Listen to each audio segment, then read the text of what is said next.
Tengamos, hermanos, una palabra de oración.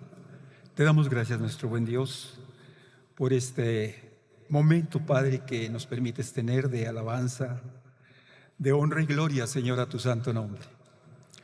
Gracias, Padre, porque has puesto en el corazón de cada uno de mis hermanos y hermanas, niños, niñas, jóvenes, congregarnos, Señor, en este lugar y rendirte, Señor, la pleitesía, el honor y la gloria, Padre, que tú mereces, solamente tú mereces. Padre bendito, ahora que nos disponemos a tener una meditación en tu palabra, Señor, ayúdanos a hacerlo, Padre, dirigidos por tu Espíritu Santo. Santifícanos, Señor, santifícanos con tu verdad. Tu palabra, Señor, es verdad. En el nombre de nuestro Señor Jesucristo te lo rogamos. Amén. Tomen sus lugares, hermanos.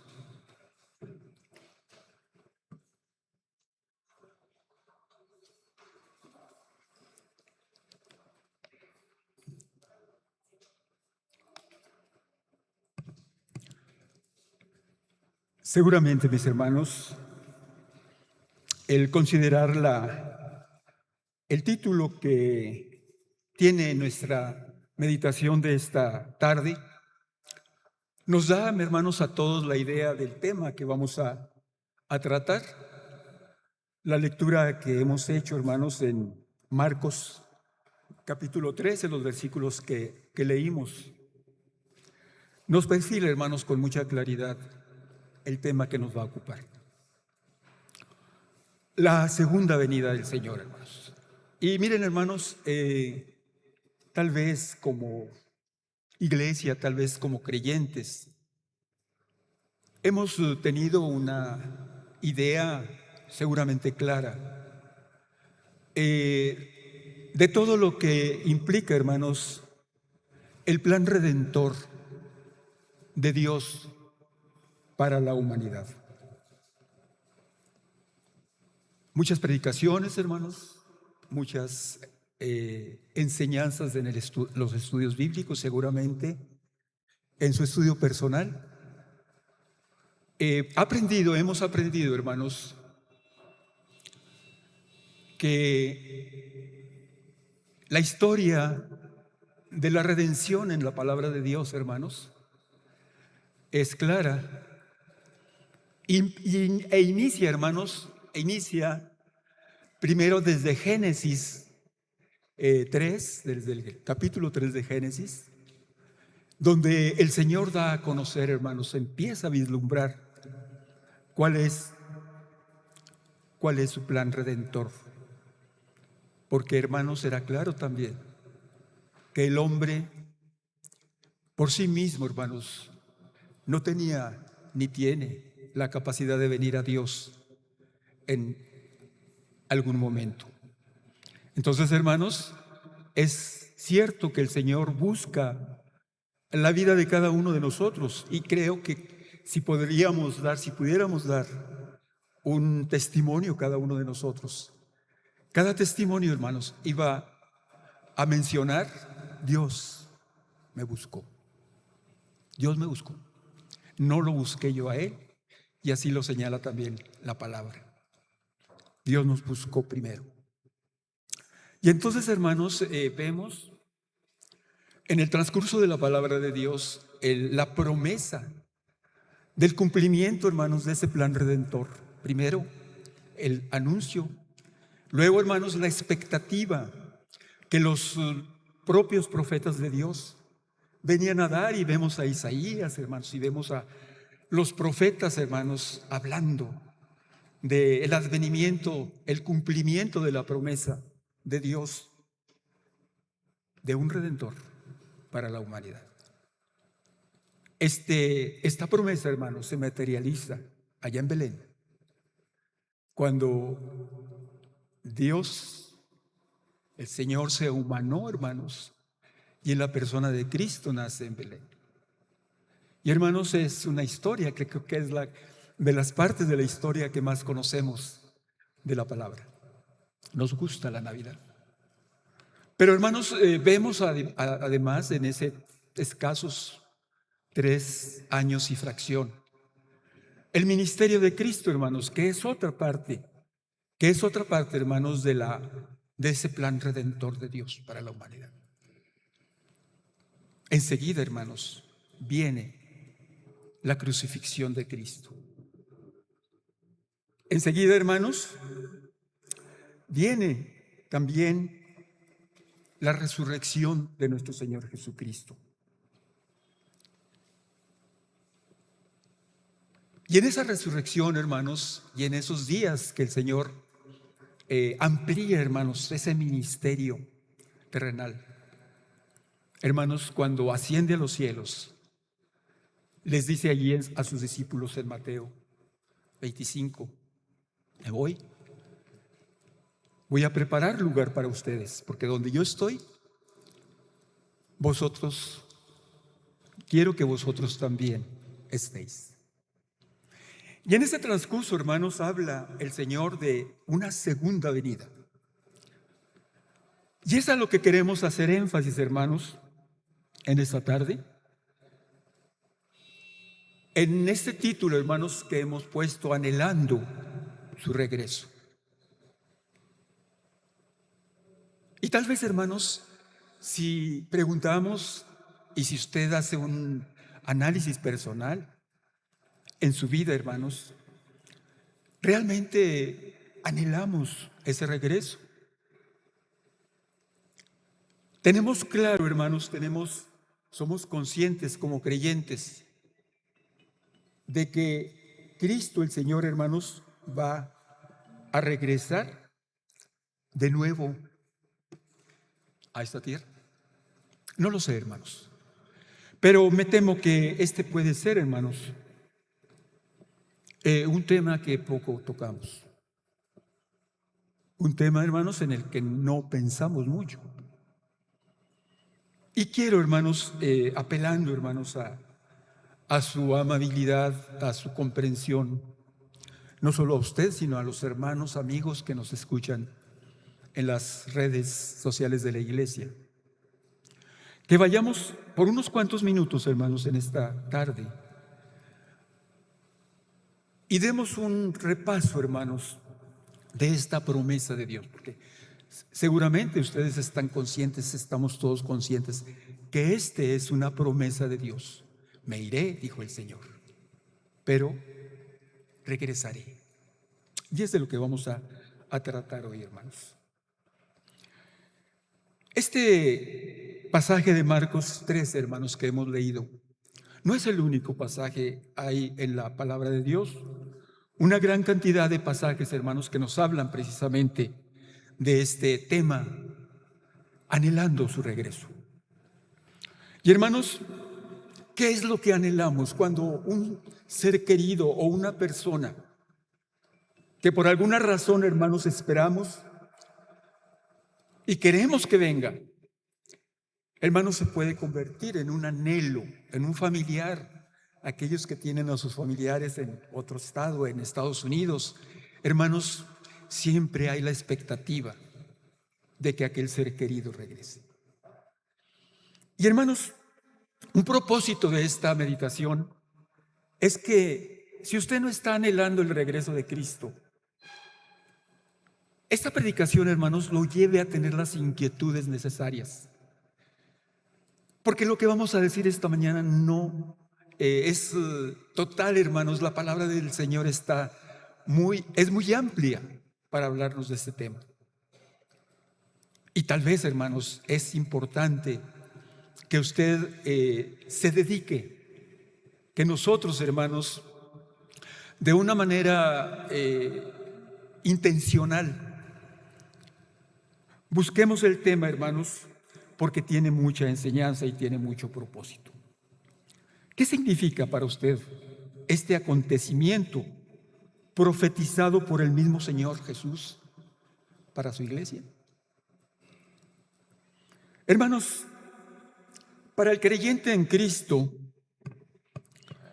su segunda venida debería significar el hecho trascendente y culminante del plan redentor de Dios para la humanidad a través de Cristo.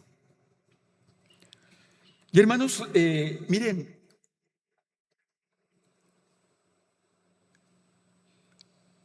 tal vez yo pueda decir en esta mañana, según mi estudio, según mi meditación, enseñanzas, hermanos, que tal vez usted no coincida con ellas. Es que ese es el detalle con los temas escatológicos. Se les llama a los temas escatológicos a esos temas que tienen que ver, hermanos, con la segunda venida de Cristo.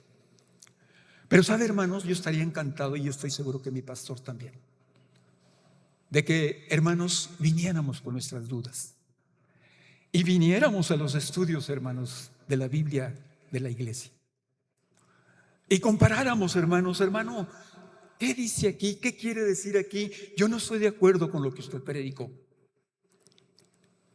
Bueno, hermanos, sería bien interesante esto que acabo de decir, hermanos, que para el creyente lo que debería significar la segunda venida, hermanos, es un paso importante, hermanos, en el plan redentor de Dios, que nos alienta, hermanos, que nos fortalece y que da sentido, hermanos, al creyente cuando tiene sufrimiento en su vida.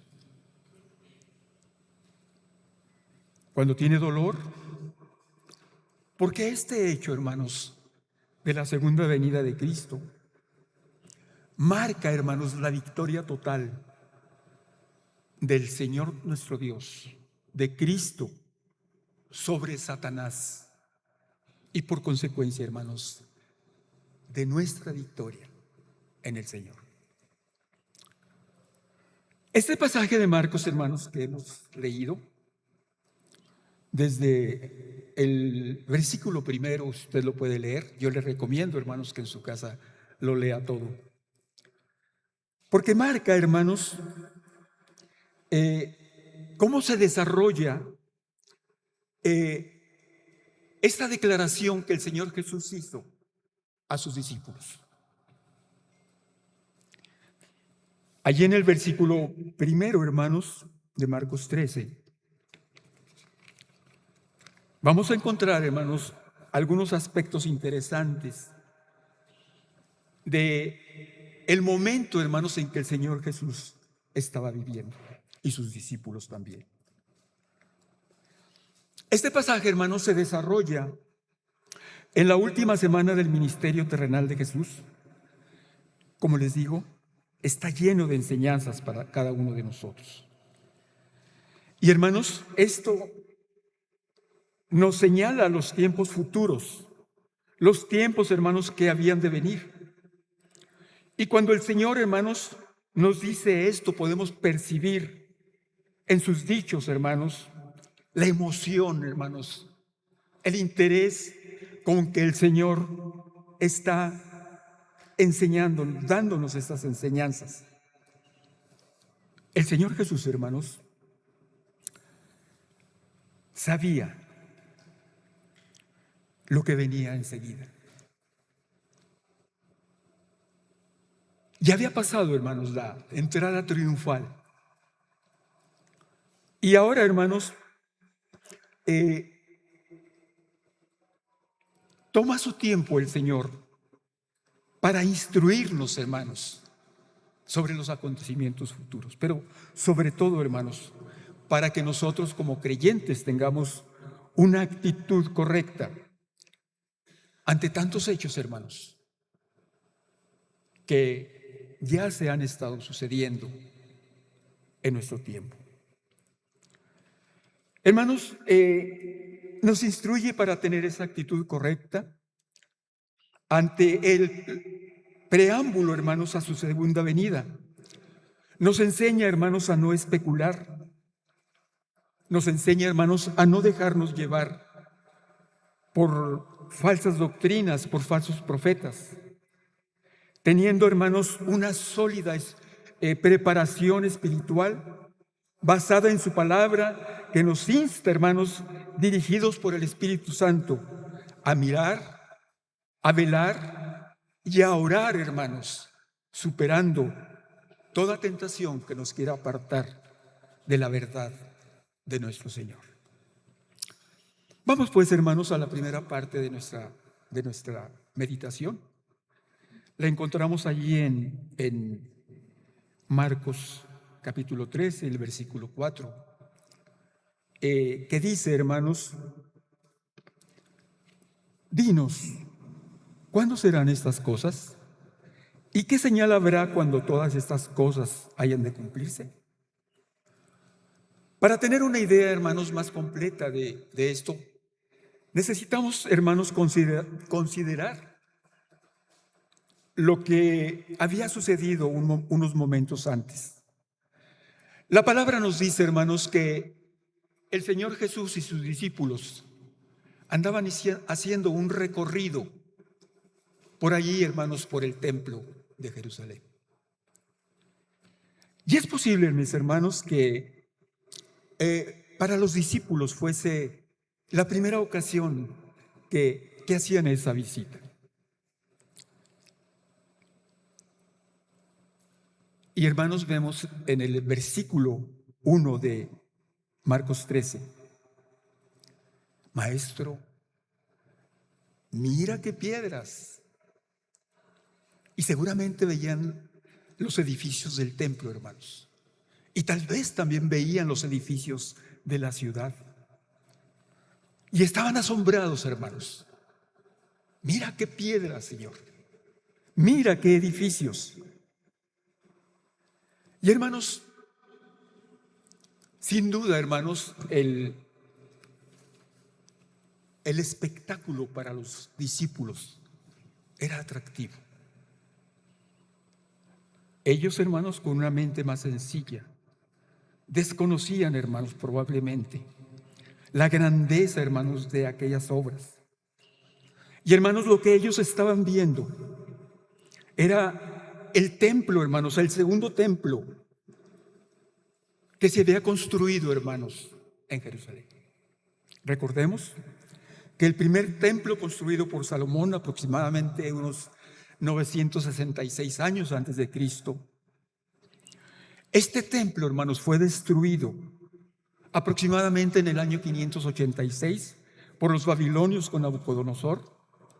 Y hermanos, posteriormente, unos años después, vuelto a construir por los judíos exiliados que habían regresado de Babilonia. Y todavía, unos años posterior, Herodes el Grande, hermanos, lo amplió, lo remodeló, lo hermoseó, hermanos, tan grande y tan hermoso quedó que en su tiempo, hermanos, fue considerado una de las grandes maravillas del mundo antiguo. Este es el templo, hermanos, del cual se asombraban. Pero aquí, hermanos, notemos que el Señor Jesús no estaba impresionado por esas edificaciones, y nos da una importante lección, hermanos, una importante enseñanza a sus discípulos y por supuesto que a nosotros. En el versículo 2, Jesús le respondió y le dijo: ¿ves estos grandes edificios? Pues de estos no quedará piedra sobre piedra que no sea derribada. Hermanos, aquí hay una enseñanza, hermanos, importante para nosotros. Si bien, hermanos, Dios había dado instrucciones a David y a Salomón, medidas materiales, todo, hermanos, cómo el Señor quería ese templo. Hermanos, el Señor, más que el edificio bonito, quería, hermanos, el corazón de sus hijos. Hay un texto, hermanos, hermoso por ahí. Es en Proverbios 23-26, que dice: dame, hijo mío, tu corazón, y miren tus ojos por mis caminos. Yo creo que el Señor se agrada, hermanos, de que podamos ofrecerle un templo bonito. ¿Por qué? Pues porque nosotros queremos ofrecerle lo mejor a nuestro Dios. Creo que estamos de acuerdo todos.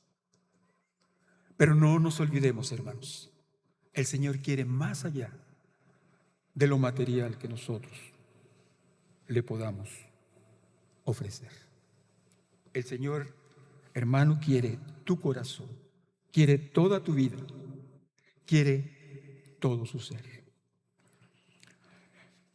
La narrativa de Marcos, hermanos, en el versículo 2, nos ubica, desde el versículo 3 más bien, nos ubica ahora, hermanos, en el Monte de los Olivos, y tenían ellos la vista hacia el templo. Estaban afuera de la ciudad, pero en el monte, hermanos, era tan alto que podían, hermanos, observar con claridad ese templo. Y hermanos, dice el versículo 3, y se sentó en el monte de los Olivos frente al templo, y Pedro y Jacobo, Juan y Andrés le preguntaron aparte: dinos, ¿cuándo serán estas cosas y qué señal habrá cuando todas estas cosas hayan de cumplirse? Y aquí está, hermanos, la pregunta que el Señor va a contestarles a continuación. Dinos cuándo serán estas cosas y qué señal habrá cuando estas cosas hayan de cumplirse. Y hermanos, podemos entender que la curiosidad o interés de estos discípulos a lo largo de la historia, a lo largo de los tiempos, es dudas, hermanos, y preguntas que también a nosotros se nos ocurren. No es excepción que a ellos les diera esta curiosidad. Ha sido así, hermanos, en los sucesos narrados en la Biblia relacionados con la segunda venida de nuestro Señor Jesús. Nos fascinan en cierta manera. Hacen volar, hermanos, nuestra imaginación, pues están ligados, hermanos, a los últimos tiempos, al final del mundo. Y preguntaron ellos y preguntamos nosotros: ¿cuándo serán estas cosas? ¿Qué señal habrá cuando todo esto habría de cumplirse? Y aquí, hermanos, el Señor Jesús da una respuesta amplia y liga dos hechos de gran importancia en la historia: la destrucción de Jerusalén y su templo. Hecho que ocurrió, hermanos, en el año 70 después de Cristo. Acontecimientos, hermanos, del fin del mundo también. Este es el segundo hecho. Podemos decir que toda esta enseñanza, hermanos, tiene sobre todo un propósito espiritual. Aunque los discípulos no lo entendieron en ese momento, y a veces, hermanos, nosotros tampoco lo entendemos.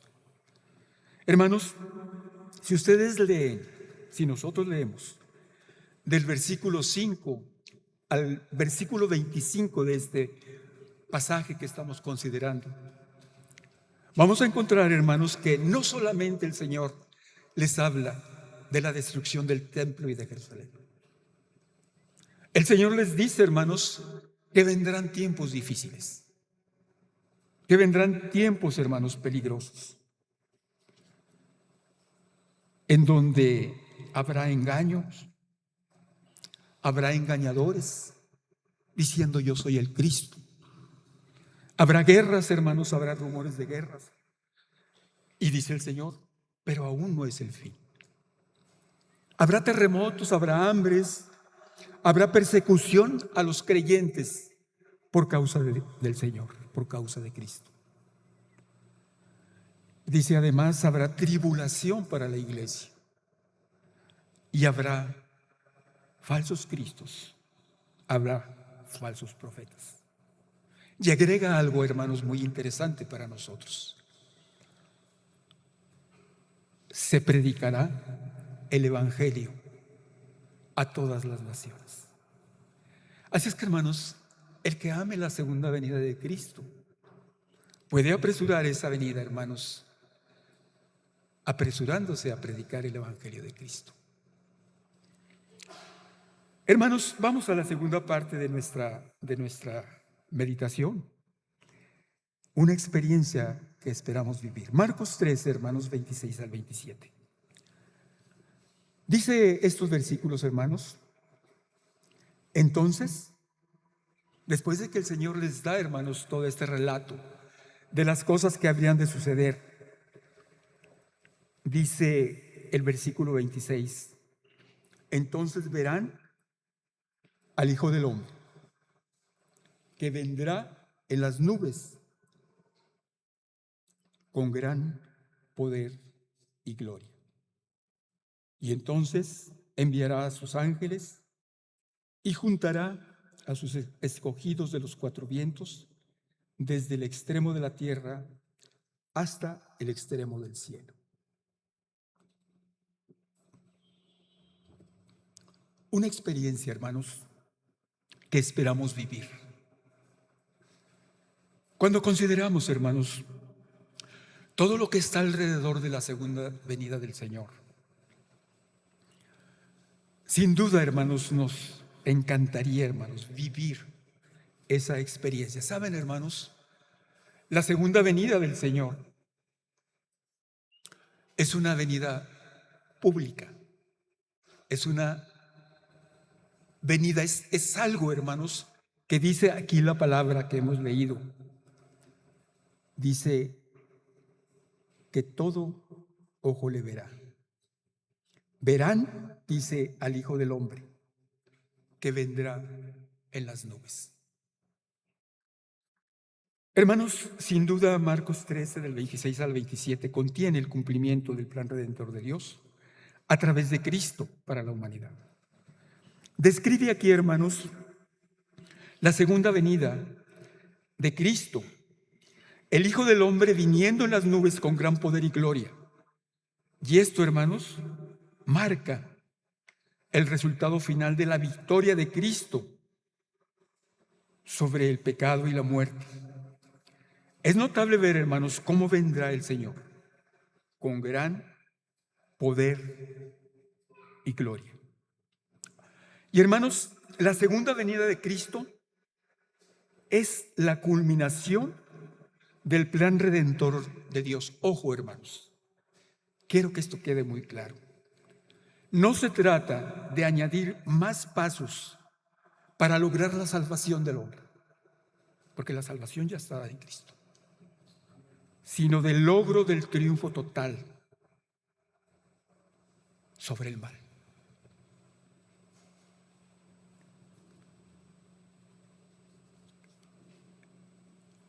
Podemos, hermanos, pensar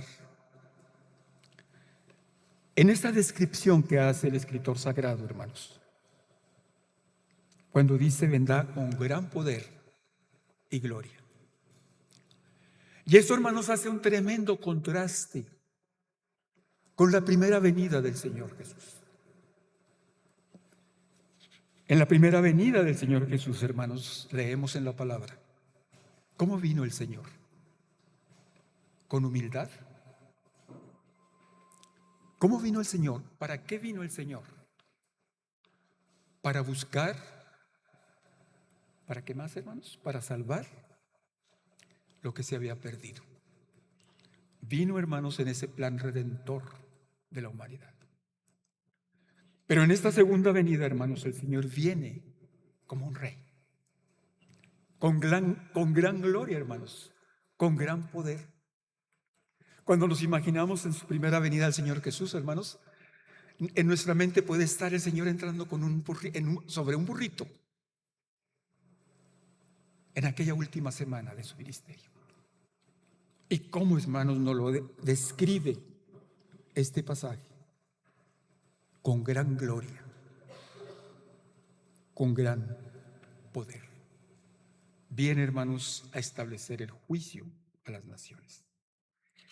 Este pasaje, hermanos, nos narra que el Señor enviará a sus ángeles que le acompañan a todos los puntos de la tierra para juntar a sus escogidos. Y esto nos lleva a pensar que aquí, hermanos, se sella la reconciliación final de la humanidad. Es decir, los que aceptaron a Cristo, los que aceptamos a Cristo como su Señor y Salvador con Dios, refleja, hermanos, la herencia eterna para nosotros los creyentes.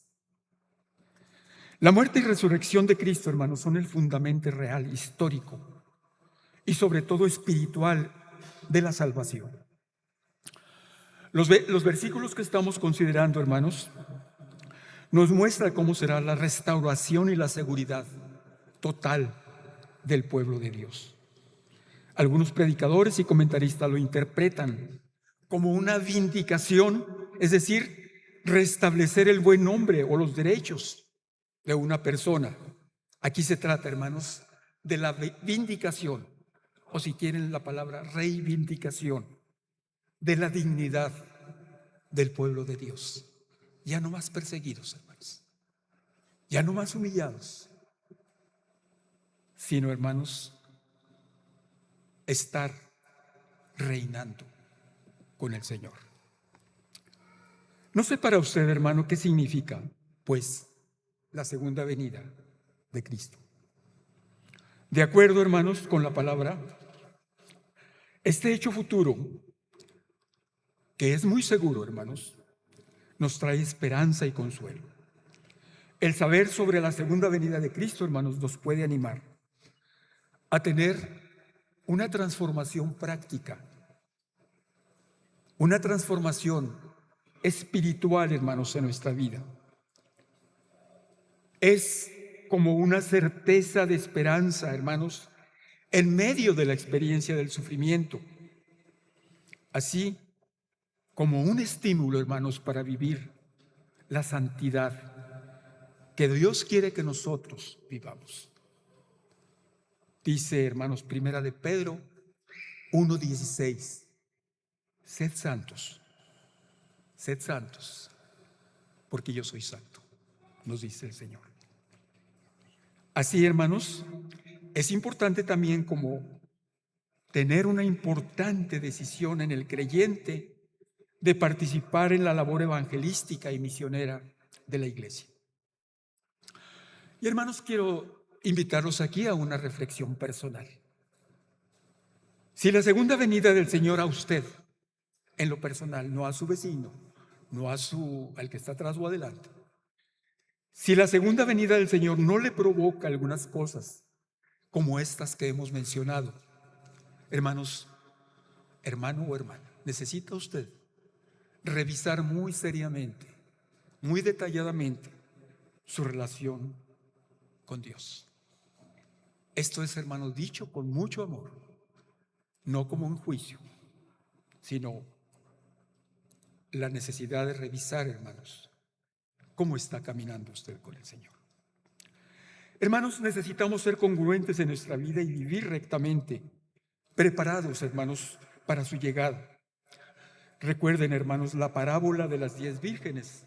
No la voy a leer, no hay tiempo, hermanos, pero usted búsquela. Mateo 25, del 1 al 13. Allí encuentra, hermanos, una parábola, una enseñanza, hermanos, bien importante de lo que significa, hermanos, ser negligente o no serlo. 5 vírgenes, hermanos, fueron responsables y 5 fueron negligentes. Y cuando aquellas negligentes, hermanos, quisieron recomponer su pereza, hermanos, el Señor les dijo: no os conozco. Léalo, por favor, hermano, no tenemos tiempo para considerarlo. Necesitamos, pues, hermanos, esa congruencia para adquirir esperanza, consuelo, en medio, hermanos, de tanta injusticia, maldad, violencia. Todo esto, hermanos, tan abundante y tan multiplicado en la actualidad. Nos quejamos mucho, hermanos.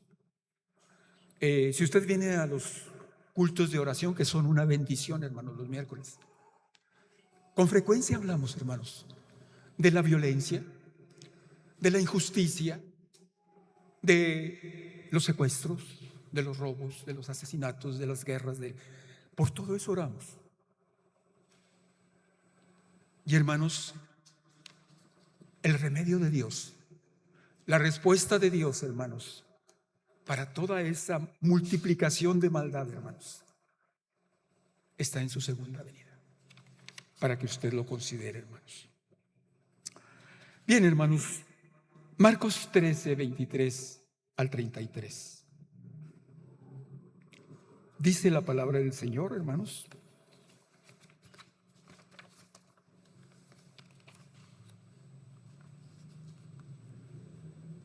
la respuesta, hermanos, que el Señor da lo que debemos de hacer, hermanos,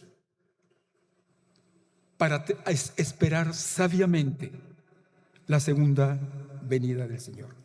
Así hemos titulado esta parte, hermanos, que es una forma en que debemos esperar la segunda venida del Señor. Dice la palabra desde el versículo 32, pero de aquel día, dice el Señor Jesús, de aquel día y de la hora nadie sabe, ni aun los ángeles que están en el cielo, ni el Hijo del Padre, ni el Hijo, sino el Padre. Y agrega, versículo 33, mirad, velad y orad, porque no sabéis cuándo será ese tiempo. Y esta es la manera, hermanos, con la que el Señor nos instruye, hermanos, para que estemos preparados para esa venida. Después de que el Señor, hermanos, narra los acontecimientos que sucederán alrededor de su segunda venida y de describir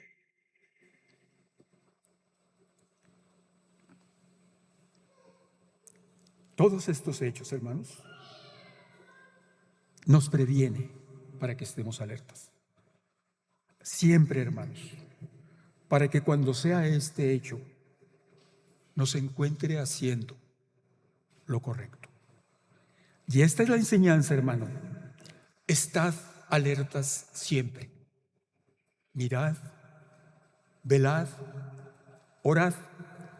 A todo el pueblo del Señor, a todos los seguidores de Cristo, a todos aquellos que sabemos que Él viene y anhelamos y esperamos su venida.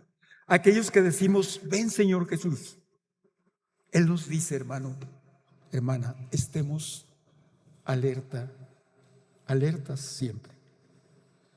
En las palabras, hermanos, del versículo 33, mirad, velad, orad, porque no sabéis cuál será el tiempo, nos permite, hermanos, entender que ese es nuestro deber, hermanos.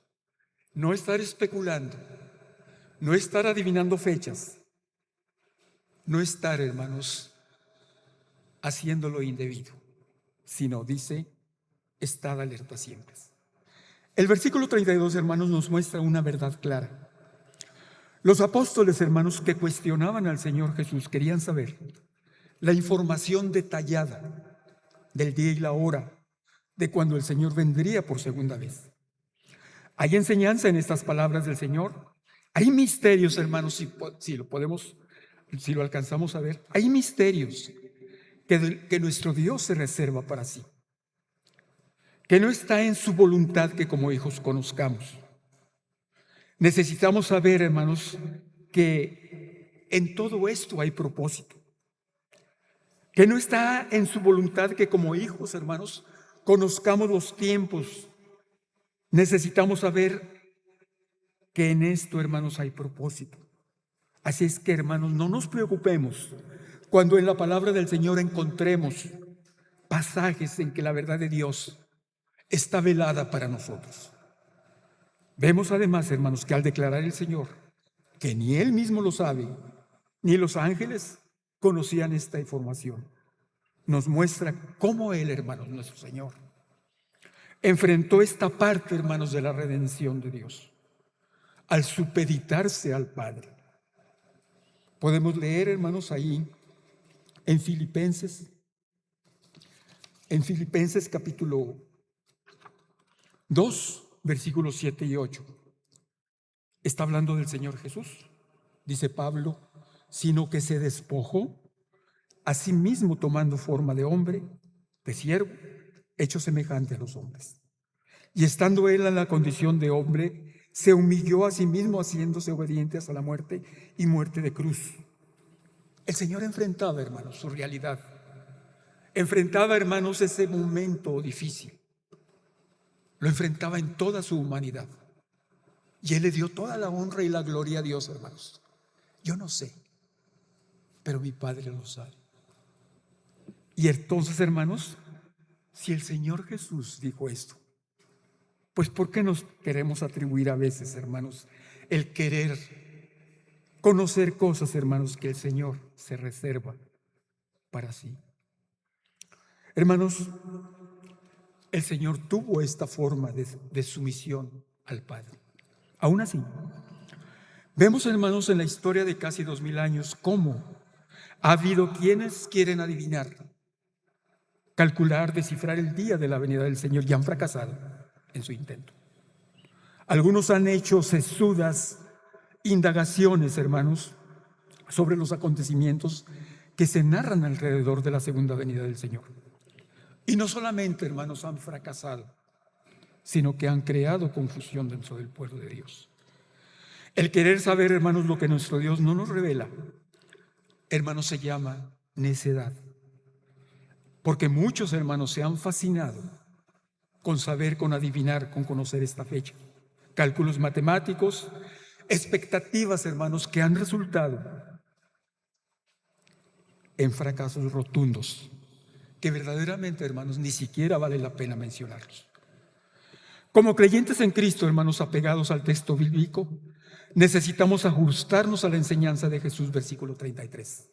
Mirad, velad, orar. Esta lección, hermanos, dada por Él, necesita ser congruente, hermanos, con nuestra forma de vida, con nuestro estilo de vida, con nuestro crecimiento espiritual, hermanos, con nuestra santidad, con que el Señor quiere que su pueblo viva. Hermanos, por la importancia que todo esto tiene para la integridad espiritual del creyente, Pablo nos alerta en 2 de Timoteo 3:1 y nos dice: los tiempos son peligrosos. Y allí narra enseguida, hermanos, cómo es el carácter de los hombres y las mujeres en los últimos tiempos. Tremendo, hermanos. Y nos alerta el Señor con respecto a eso. Mirad, hermanos, significa estar atentos, discernir los tiempos, velar, estar despiertos y alertas, no descuidar la fe y orar. Los invitamos estos miércoles, hermanos, orar, buscar la comunión continua con Dios para la fortaleza y guía que necesitamos. Concluimos, hermanos. A mí me encanta, hermanos, me fascina la manera, hermanos, como el Señor, hermanos, a través del apóstol Juan, cierra, hermanos, el libro de Apocalipsis. Puede buscar usted allí, hermanos. Es Apocalipsis 22, 20 o 22. Usted puede encontrarlo allí. Y, hermanos, allí encontramos en esta palabra, es 22:20. El que da testimonio de estas cosas. ¿Quién es el que da testimonio, hermanos? ¿Quién está hablando allí? Está hablando Cristo. El que da testimonio de estas cosas dice: ciertamente, vengo en breve. Y el apóstol Juan responde. ¿Qué responde, hermanos? Amén. Sí, ven, Señor Jesús. Hermanos, que esta sea nuestra oración, hermanos, al hecho seguro, hermanos, segurísimo de que el Señor viene. Gracias, Padre, por tu palabra. Gracias porque nos permites considerarla, Señor. Ayúdanos para que sea, Señor, una palabra vivida por cada uno de nosotros, los que amamos, Señor, tu venida. Y si bien es cierto, Señor, que esta prédica está dirigida a los creyentes, Señor, te rogamos que hagas eco en el corazón de aquellos que, estando presentes, no han aceptado, Señor, a Cristo como su Señor y Salvador. Te pedimos que obres misericordia en ellos, abras, Señor, sus corazones y puedan, Señor, también disfrutar de esta bendita promesa, Señor, de la salvación tuya a través de nuestro Señor Jesucristo. Y esperemos todos, hermanos, todos nuestros hermanos, como hermanos, la segunda venida de nuestro Señor. En el nombre de Cristo te lo pedimos. Amén.